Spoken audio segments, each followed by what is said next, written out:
कि math chapter number 10 है। ठीक है, इसका इंट्रोडक्शन है थोड़ा सा। इसमें चैप्टर नंबर 10 का नाम क्या है? Graphs of functions. क्या नाम है? Graphs of functions. क्या नाम है? Graphs of functions. फंक्शन क्या होता है? फंक्शन क्या होता है? ये एक चीज़ का दूसरी चीज़ के साथ ताल्लुक होता है। यानी कि जब जोन सी आपकी कामयाबी है वो डिपेंड करती है आपकी मेहनत के ऊपर, और नाकामी जोन सी है वो डिपेंड कर रही होती है आपकी लापरवाही के ऊपर। ठीक है, यानी कि हर चीज़ दूसरी चीज़ के ऊपर डिपेंड कर रही होती है, इसको हम कहते हैं फंक्शन। ठीक है, ठीक है। ये देखें, अब हम थोड़ी सी रीडिंग करने जा रहे हैं। रीडिंग कैसे करेंगे?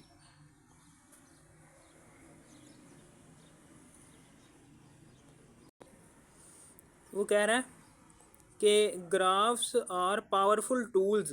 ग्राफ जो उनसे हैं वो बहुत ही ताकतवर हथियार होते हैं फॉर विजुअलाइजिंग, देखने के लिए, एंड एनालाइजिंग, और समझने के लिए, रिलेशनशिप्स बिटवीन वेरिएबल्स, वेरिएबल्स के दरमियान ताल्लुक़ को देखने और समझने के लिए ग्राफ्स जो उनसे हैं वो बहुत ही ज़्यादा इस्तेमाल होने वाली चीज़ें हैं। अब आगे चलते हैं। Making them essential in understanding various mathematical functions and their applications. इसका मतलब क्या है कि जब फंक्शन को जब ग्राफ किया जाता है ना, तो ग्राफ को देखने से हमें बहुत सारी चीज़ों का पता चल रहा होता है कि कौन कौन से वेरिएबल्स हैं और क्या ताल्लुक़ है वेरिएबल्स के दरमियान। ठीक है ना, ये बता रहा है वो। अब हम आगे चलते हैं। अब यहाँ पर देखो, यहाँ पर वो कह रहा है कि रियल वर्ल्ड फिनोमिना है। ठीक है, ये जो सा फंक्शन है ये रियल वर्ल्ड फिनोमिना है, यानी कि ऐसा फिनोमिना कि जो रियल लाइफ में बहुत ज़्यादा इस्तेमाल हो रहा है। फॉर एग्ज़ाम्पल मैं बात करता हूँ रेक्टेंगल की। रेक्टेंगल का एरिया निकालना हो तो एरिया कैसे निकालेंगे? कि लेंथ को मल्टीप्लाई करवा देंगे विड्थ के साथ, यानी कि एरिया जो सा रेक्टेंगल का एरिया जो सा है वो डिपेंड कर रहा है रेक्टेंगल की साइड्स के ऊपर।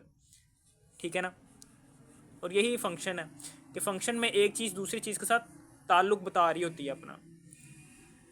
इसी तरीके से सर्कल है, सर्कल का एरिया जो सा वो डिपेंड कर रहा होता है इसके रेडियस के ऊपर।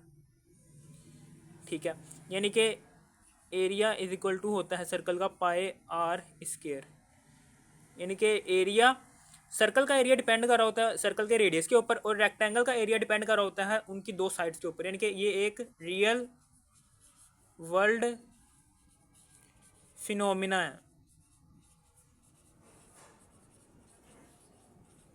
ठीक है, समझ आ गई आपको? यानी कि रियल लाइफ में इस्तेमाल होने वाला बहुत ज़्यादा इस्तेमाल हो रहा है फंक्शन का। अब ये मैंने बातें भी बता दी किस तरह से इस्तेमाल हो रहा है। अब हम आगे चलते हैं। अब फंक्शन को अब किस तरह से शो करवाते हैं? फंक्शन को हम इस इक्वेशन से शो करवाते हैं। फंक्शन को हम इस चीज़ से शो करवाते हैं, इस इक्वेशन से शो करवाते हैं फंक्शन को। फंक्शन की एग्जांपल है जी 3x+5। फॉर एग्जांपल मैं एग्जांपल है ये 3। फंक्शन को हम इस इक्वेशन से शो करवाते हैं जिसमें x होता है इंडिपेंडेंट वेरिएबल और y होता है डिपेंडेंट वेरिएबल, यानी कि y x के ऊपर डिपेंड कर रहा होता है। किस तरह से? इस तरह से, ये देखें, जब x की वैल्यू जब 1 लेंगे तो x की जगह 1 दर्ज करो, +5, 3 एकम 3, 3 5 8 हो गया, यानी कि x की वैल्यू हमने दर्ज की 1, उससे हमारे पास y की वैल्यू आ गई 8। यानी कि x की वैल्यू जब तक हम दर्ज नहीं करेंगे तो y की वैल्यू भी नहीं आएगी। यानी कि x जोन सा है वो कौन सा वेरिएबल है? Independent variable. ऐसा वेरिएबल के जो किसी के ऊपर भी डिपेंड नहीं कर रहा, इंडिपेंडेंट वेरिएबल।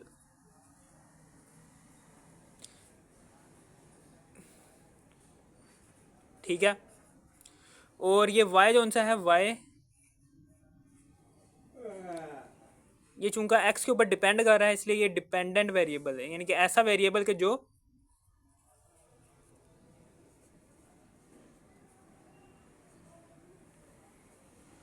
डिपेंड कर रहा है x के ऊपर। डिपेंड का मतलब क्या है? इन्हिसार कर रहा है, यानी कि y की वैल्यू जब तक नहीं आ सकती जब तक हम x की वैल्यू दर्ज ना कर दें इस इक्वेशन के अंदर। ठीक है, अब हम आगे चलते हैं। ग्राफ ऑफ लीनियर फंक्शन, यानी कि लीनियर फंक्शन का ग्राफ क्या होता है? इसमें x और y की पावर 1 होती है, 1 से ज़्यादा नहीं होती, इसे हम कहते हैं लीनियर फंक्शन। ठीक है, ये लीनियर फंक्शन में ग्राफ जो सा होगा वो स्ट्रेट लाइन में बनेगा। ये स्ट्रेट लाइन जा रही है, इस स्ट्रेट लाइन में बनेगा लीनियर फंक्शन में ग्राफ, जिसमें एक्स और वाई की पावर 1 होती है। ठीक है, स्ट्रेट लाइन में बनेगा ग्राफ। ये देखेंगे जैसे ये ग्राफ बना हुआ है ना, वैसे बनेगा। ये एक्स एक्सिस है, ये हॉरिजॉन्टल लाइन, ये वाई एक्सिस है, ये वर्टिकल लाइन, और ये सीधी लाइन जो सी है ना ये वाली, ये एक्स और वाई को जाहिर कर रही है। ठीक है, लीनियर फंक्शन जो सा है ना, लीनियर फंक्शन की जो सी इक्वेशन है वो ये है, Y is equal to M X plus C. इसी तरीके से क्वाड्रेटिक फंक्शन है, ग्राफ ऑफ क्वाड्रेटिक फंक्शन की इक्वेशन है Y is equal to A x square plus B x plus C. ये है जी क्वाड्रेटिक फंक्शन की इक्वेशन। इसी तरीके से ये यू शेप्ड ग्राफ बनेगा। क्वाड्रेटिक फंक्शन में जो सी ग्राफ की लाइन है वो यू शेप्ड की होगी, ग्राफ की लाइन यू शेप्ड होगी। ठीक है ना, और ये इस तरह से, ये इस तरह से भी बन सकता है, इस तरह से भी बन सकता है, इस तरह से भी बन सकता है, इस तरह से भी बन सकता है, यानी कहीं से भी यू चारों तरफ से आप बना सकते हो, लेकिन सवाल के मुताबिक बनाना है यू, आपने इस तरह से बनाना नहीं है। इसी तरीके से ये इसकी इक्वेशन है y equal to A x square plus B x plus c. Linear function में जो सी एक्स की पावर होती है और वो 1 होती है। इसी तरीके से क्वाड्रेटिक फंक्शन में एक्स की पावर स्क्वायर में चली जाती है। ठीक है ना, और क्यूबिक फंक्शन में ये मुश्किल का, ये देखें, ये उसकी जो शक्ल बता रहा है एक्स की है, बस ये है कि उसमें कर्व। इसके बाद देखेंगे यहाँ पे है क्यूब,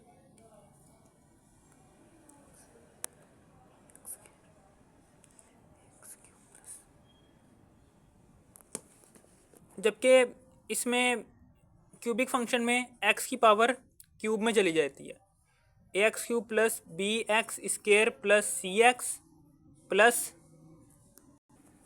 डी। ये क्यूबिक फंक्शन में एक्स की पावर 3 क्यूब में चली जाती है, क्वाड्रेटिक फंक्शन में एक्स की पावर स्क्वायर में होती है, जबकि लीनियर फंक्शन में एक्स की पावर 1 होती है। इसमें सीधी लाइन, इसमें स्ट्रेट लाइन ग्राफ बनता है, इसमें यू शेप्ड ग्राफ बनता है, इसमें एस शेप्ड 2 दफ़ा कर्व होती है, एस शेप्ड ग्राफ बनता है।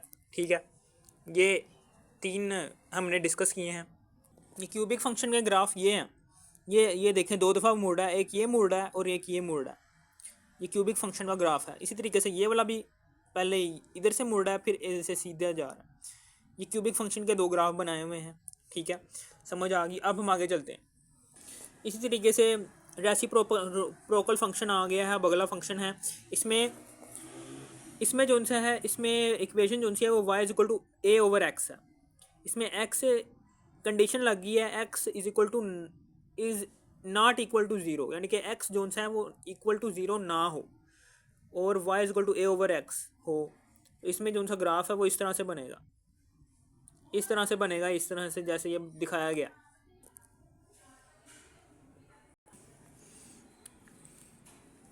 एक्सपोनेंशियल फंक्शन आ गया। अब आगे एक्सपोनेंशियल फंक्शन में ये है जी उसकी equation y is equal to के ए की पावर में x चला गया, यानी कि जो सा वेरिएबल है वो पावर में चला गया। ठीक है, इसको हम कहते हैं एक्सपोनेंशियल फंक्शन। क्या कहते हैं हम इसको? Exponential function. ये देखें इसका ग्राफ कैसा होता है। ये देखें कि पहले तो ये एक्सपोनेंशियल फंक्शन में जो सी लाइन है वो बिल्कुल सीधी जा रही होगी, फिर ऐसे यकदम ही वो छलांग मार देगी ऊपर की तरफ लाइन। ये है जी एक्सपोनेंशियल फंक्शन का ग्राफ। ठीक है, ये लीनियर फंक्शन का ग्राफ है। लीनियर फंक्शन उसका क्वेश्चन नंबर 1 का पहला वाला पार्ट है। इसमें हमने लीनियर फंक्शन में आपको पता है कि ऐसा फंक्शन होता है कि जिसके अंदर x की पावर 1 होती है। सबसे पहले तो हमें वो पॉइंट्स चाहिए कि जिसके ऊपर हमने ग्राफ बनाना है। पॉइंट्स बनाने के लिए हम क्या करेंगे, सबसे पहले तो हम x is equal to 0 put कर देंगे इस इक्वेशन के अंदर। x is equal to 0 put किया तो ये हो गया सारा 0। ठीक है, जब ये 0 हो जाएगा पीछे -5 बच जाएगा, तो y इज इक्वल टू किसके इक्वल आ गया? -5 के। फिर इसी तरीके से एक दफ़ा हमने x is equal to 1 put करना है, 1 से आगे नहीं जाना। ठीक है, क्योंकि लीनियर फंक्शन में x की वैल्यू x की पावर 1 तक ही हम कर सकते हैं, उससे आगे नहीं जा सकते। जब हम x की पावर 1 पुट करेंगे तो ये 3 को जब 1 से मल्टीप्लाई करें, 3 कम 3, 3 में से 5 माइनस करो, 3 में से 5 माइनस करो, 3 माइनस 5 क्या आता है, -2। तो ये लो जी, y इज इक्वल टू आ गया हमारे पास -2। ये पॉइंट्स हैं कि जिसके ऊपर हमने ग्राफ बनाना है। तो ग्राफ बना लेते हैं अब हम।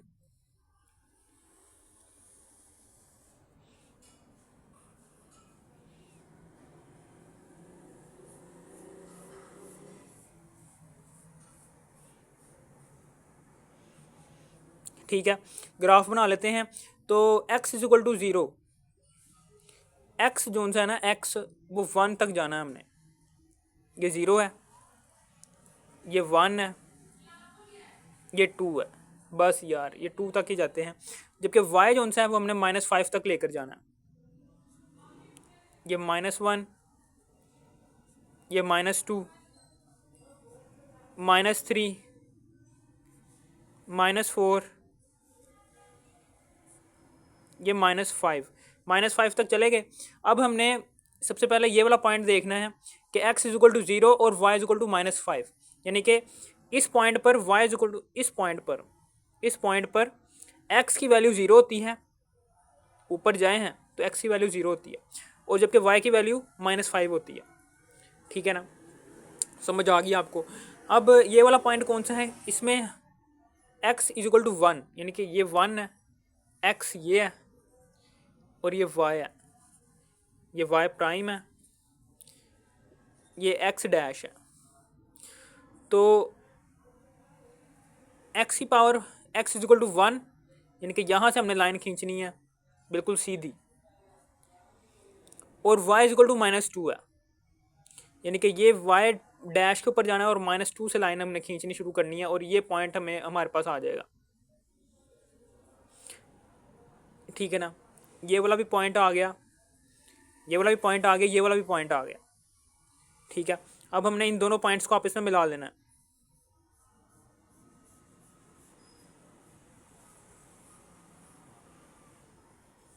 ये लो जी, स्ट्रेट लाइन ग्राफ बन गया।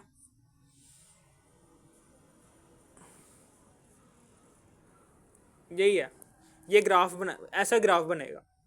अब हम आगे चलते हैं अगले पार्ट की तरफ। अब नंबर्स आप कुछ भी ले सकते हैं, एक्स जगह कुछ भी पुट कर सकते हैं, एंड लाजमी नहीं है एक्स इज इक्वल टू 0 और 1 ही पुट करो। मैं यहाँ पर x is equal to 2 put कर देता हूँ, और फिर दूसरी दफ़ा मैं x is equal to 3 put कर देता हूँ।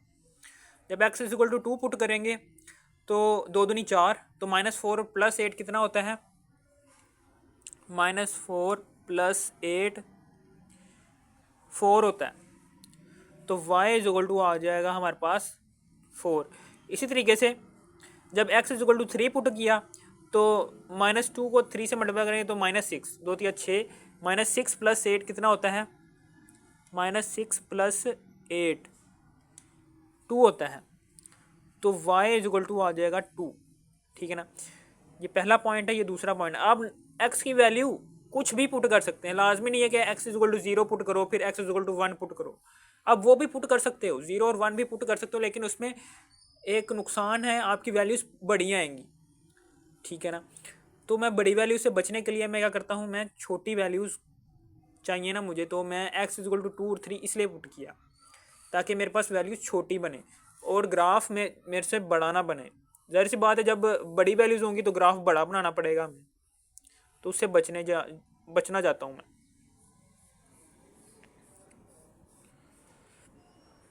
ये लो, ये x है, ये y है। ठीक है, तो x इज इक्वल टू 2 है, x इज इक्वल टू 2, ये 1 है, ये 2 है। ठीक है ना, और y इज इक्वल टू 4 तक जाना है हमने, 1 2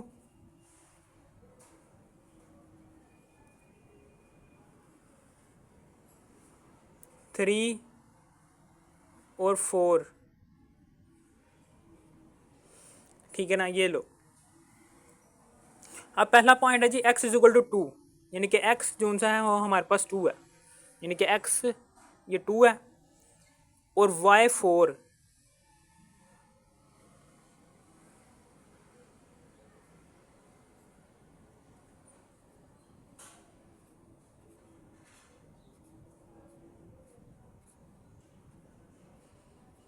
ये लो, ये पॉइंट बन गया हमारे पास, जहाँ पर x is equal to y is equal to क्या है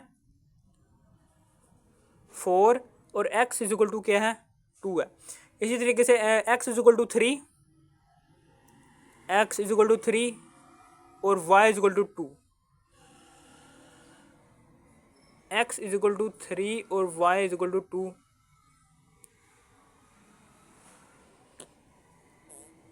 x इज इक्वल टू क्या है 3 है। तो या मैं यहाँ पर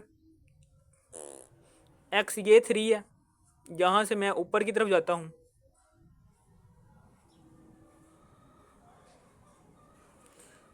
और y x is equal to 3 आ गया ना,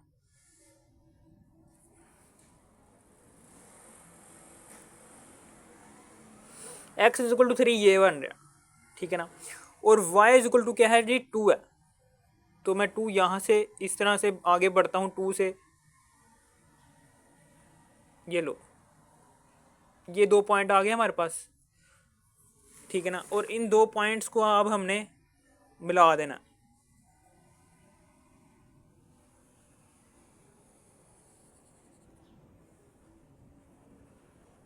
ये लो, ये स्ट्रेट लाइन ग्राफ आ गया हमारे पास y is equal to -2x + 8 का, ठीक है ना। समझ आ गई आपको किस तरह से बनाना है, इस तरह से बनाना है। अब हम आगे चलते हैं। अब हमने क्वेश्चन नंबर 1 का तीसरा वाला पार्ट है, ये हम कैसे करेंगे। इसमें हमने x is equal to 0 put किया, सबसे पहले x is equal to 0 put करेंगे, फिर हमने x is equal to 1 put करना है। x is equal to 0, y is equal to क्या आएगा हमारे पास 0.5 को मल्टीप्लाई करवाओ 0 से, आंसर आता है 0। फिर इसको माइनस करवा दो 1 के साथ, आंसर आता है -1। ये लो जी -1 आ गया। इसी तरीके से अब हमने x is equal to 1 put करेंगे ना जब ये इस फंक्शन के अंदर, तो 0.5 को मल्टीप्लाई करो 1 के साथ, ठीक है ना, 0.5 आता है। फिर इसको माइनस करवा दो 1 के साथ, क्या आंसर आता है -1/2, -0.5 आता है, -0.5 आता है। ये 2 पॉइंट्स आ गए हमारे पास। अब हमने ग्राफ ड्रॉ करना है। ग्राफ किस तरह से ड्रा करेंगे,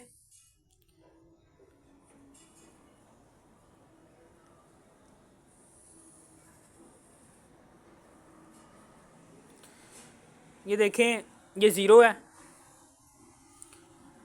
ये x है, ये y है, ये y डैश है, ये x डैश है, ये y डैश है। तो x की पावर 0, x 0 है और y इज इक्वल टू -1 है, तो y इज इक्वल टू -1, ये नीचे बनेगा y इज इक्वल टू -1। ऊपर जाएंगे तो y इज इक्वल टू 1 बनेगा, नीचे आएंगे ना तो y इज इक्वल टू -1। अब x is equal to 1, x is equal to 1 इधर बनेगा, ठीक है। और y इज इक्वल टू 0.5, ये तो है ना,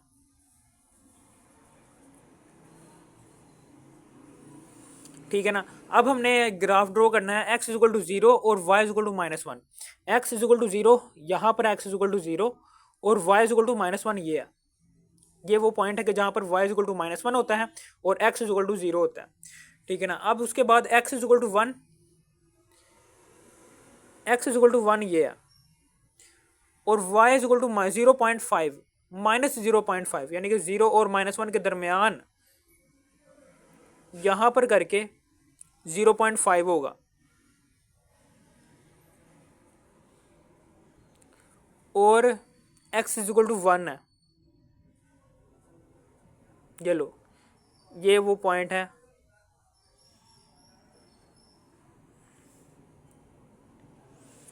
-0.5 क्या है, 0 और -1 का हाफ, 0 और -1 के दरमियान -0.5 आएगा। तो -0.5 से हमने लाइन खींची और 1 तक ले आए x एक्सिस की तरफ, और ये वाला पॉइंट बन गया। अब ये 2 पॉइंट हमने मिला लिए,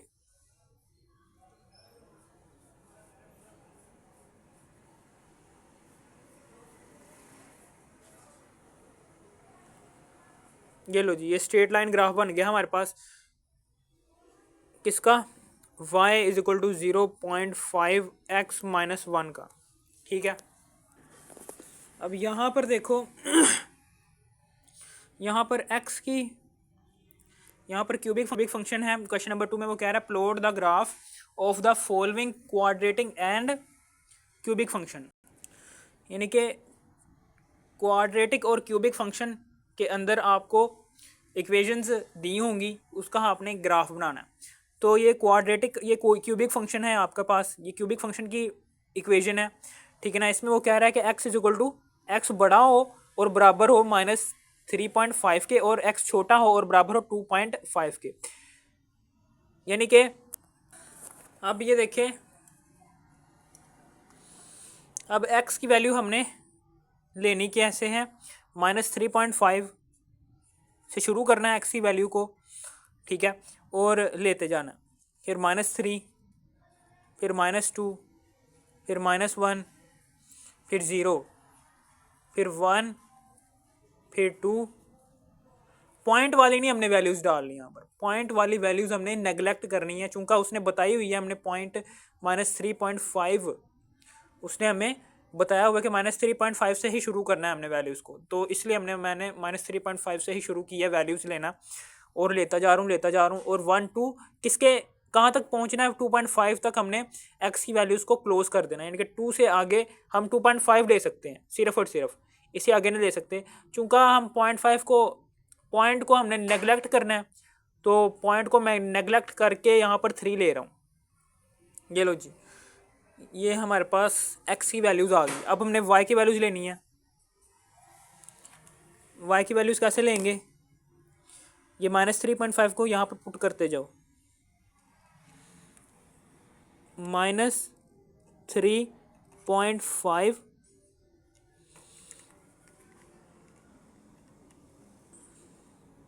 -3.5 इसका, इसकी पावर में क्यूब। ठीक है, फिर +2 x की पावर, x की वैल्यू है जी -3.5, इसकी पावर में स्केयर,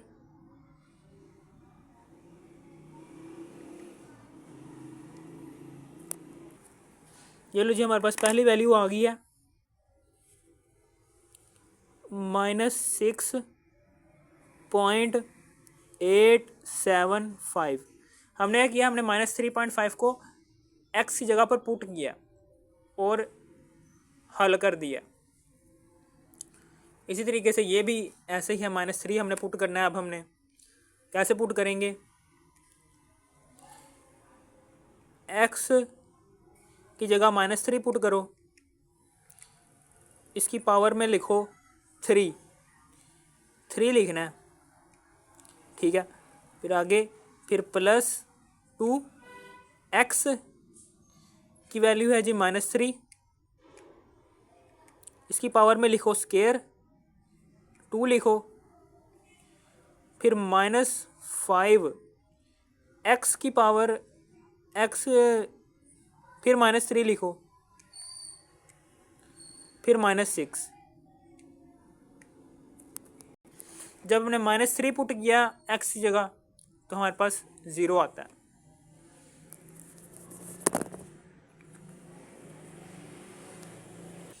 इसी तरीके से अब हम -2 पुट करने जा रहे हैं सारे x की जगह, कर देते हैं पुट। ये बन गया यहाँ पर 4। ठीक है, जब -2 यहाँ पर सारे की जगह पुट करेंगे तो 4 बन जाएगा। अब हम आगे चलते हैं, जब हम -1 पुट करते हैं इस सारे की जगह तो आंसर आता है जी 0। ठीक है, जब हम 0 पुट करते हैं इस पूरी इक्वेशन के अंदर तो हमारे पास आंसर आता है -6। अब हम 1 पुट करने जा रहे हैं, जब हम 1 पुट करते हैं सारी इक्वेशन के अंदर तो हमारे पास आंसर आता है -8। जब हम 2 पुट करते हैं ना इस सारी इक्वेशन के अंदर तो हमारे पास आंसर आता है जी 0। अब हम 3 पुट करने जा रहे हैं। पुट कैसे करना है, ये देखो, ऐसे पुट करना है 3। ये देखें x क्यूब है तो 3 की पावर क्यूब ले लो, ठीक है। फिर प्लस 2x² है तो x की जगह हमने 3 पुट करना है, इसकी पावर में आ जाएगा 2, फिर -5x की जगह आ जाएगा 3, फिर -6 क्या आता है 24। इसमें देखो x की ये x है, ये x डैश है, ओहो ये y है, ये x डैश है और ये y डैश है, ठीक है ना। तो x की बड़ी वैल्यू कौन सी है, x की बड़ी वैल्यू है जी 3, तो ये 3 तक ले जाते हैं हम, जबकि x डैश जो सा है इसकी बड़ी वैल्यू क्या है -3.5, तो -3.5 तक ले जाते हैं इसको हम, -1 -2 -4 -3 और -4, ठीक है। -3.5 इन दोनों के दरमियान आएगा। इसी तरीके से y की बड़ी वैल्यू है जी 24, तो 24 हम कैसे लिखेंगे, मैं 4 का पहाड़ा लिख देता हूँ यहाँ पर, 4 एकम 4, 4 दूनी 8, 4 तिये 12, 4 चौके 16, 4 पंजे 20 और 4 छिके 24, ठीक है। समझ आ गई है, 24 आ गई है हमारे पास बड़ी वैल्यू। अब माइनस y प्राइम में, y डैश में बड़ी वैल्यू कौन सी है -8, तो -8 तक जाना है, -2 -4 -6 और -8, ये लो -8 तक चले गए,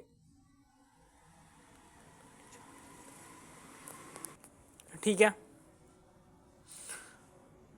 अब -3.5 और -6.5, -3.5 x की जगह कहाँ पर है, x में -3.5 ये आ रहा है, और -6.5 ये इधर कहाँ पर, इधर से यहाँ से हमने बनाना है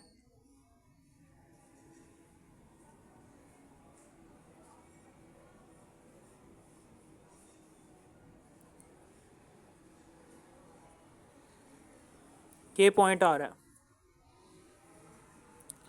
क्यूबिक फंक्शन में और क्वाड्रेटिक फंक्शन में हमारे पास जो से पॉइंट्स हैं ना वो ज़्यादा होने चाहिए, तभी हमारे पास एस और यू शेप्ड ग्राफ बनेगा।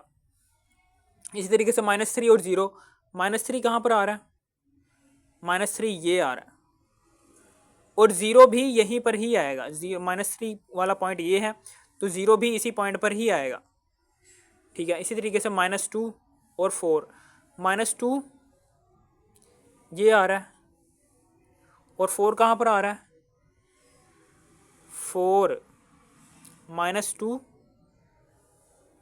x पर -2, ये x पर -2 है और 4 ये है,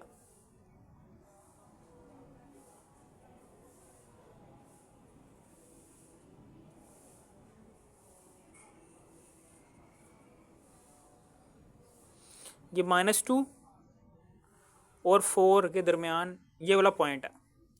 इसी तरीके से -1 और 0, -1 इधर आएगा और y एक्सिस पर 0 सीधा जाओ, हाँ तो 0 y एक्सिस पर ये बनता है, ठीक है। इसी तरीके से 0 और -6, यानी कि x 0 है और y जो सा है वो -6 है। y -6 कहाँ पर आ रहा है, यहाँ पर आ रहा है, यहाँ पर x की वैल्यू 0 होती है, ठीक है। इसी तरीके से 1 और -8,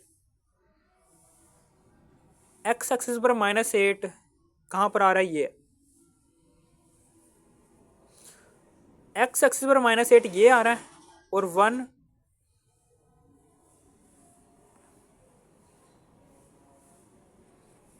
ये वो पॉइंट है।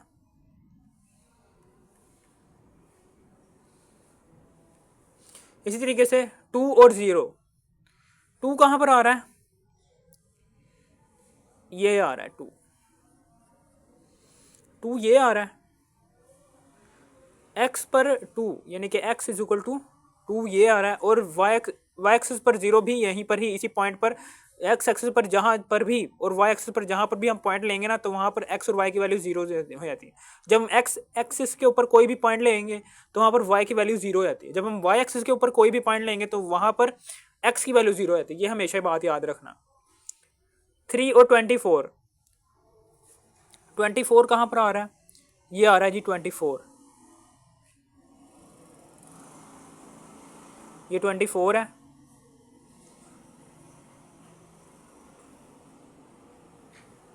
और ये 3 है, ये वाला वो पॉइंट है।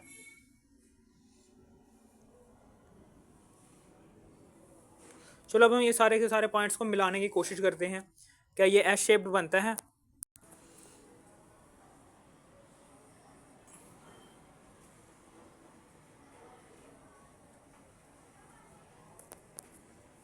ये देखें,